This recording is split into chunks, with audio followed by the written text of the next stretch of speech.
Salut tout le monde, aujourd'hui on va faire une nouvelle vidéo et aujourd'hui on va s'intéresser sur le parcours. Nous allons retracer le parcours complet de Tite Kubo, le créateur de Bleach, de son enfance jusqu'à ce qu'on connaît de lui aujourd'hui en ce moment. C'est parti.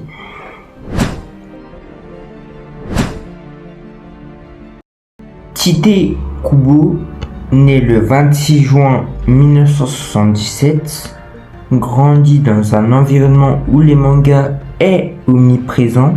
Dès les années 1980, il développe une passion profonde pour le dessin.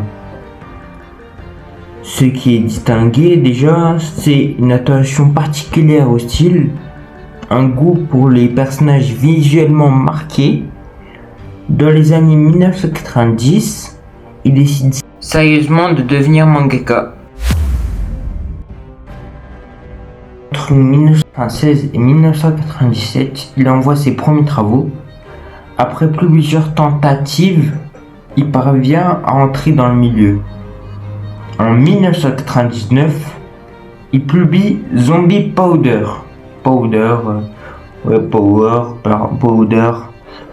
Bref, c'était ses débuts. Mais en 2000, le manga est arrêté. C'est un échec qui aurait pu mettre fin à la carrière du mangaka. Échec, Kubo développe un nouveau concept, une idée simple mais efficace. Un lycéen, des esprits et des shinigami. Vous avez forcément dû penser à la même chose que moi, ou même deviner de quoi ça parle. C'est bien Bleach. En 2001, son projet devient réalité. Bleach est publié dans le Wiki Shonen Jump.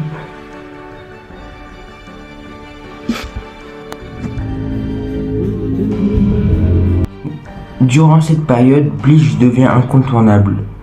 En 2004, l'avancement de la diffusion de Bleach pour la première fois apparaît sur nos écrans.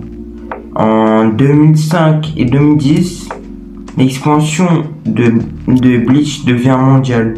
Tout le monde connaît Bleach.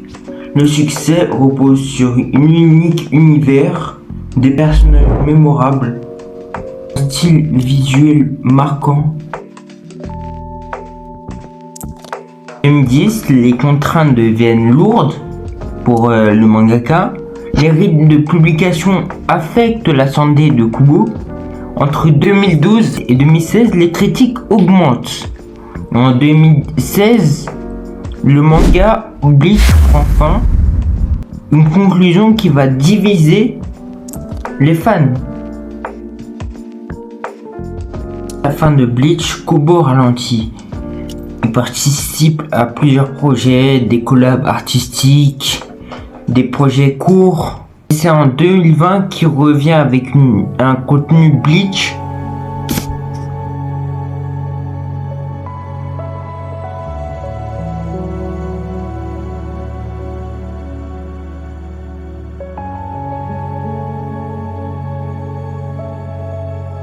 En 2020 est annoncé le retour officiel de Bleach, et en 2022 est sorti Bleach Surger Year Blood War. Je le prononce très mal, désolé, m'insultez pas en commentaire. Ça fait un carton immédiat.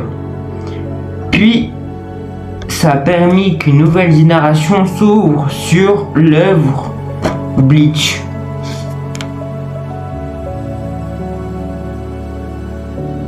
De l'histoire, c'est que depuis 1977, Tite Kubo a traversé l'échec, la gloire, la difficulté, le renouveau.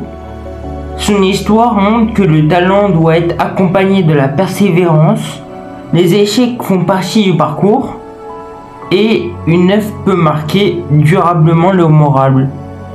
J'espère que ça vous aura plu la vidéo. N'hésitez pas à liker, commenter, partager. Sinon, c'était tout.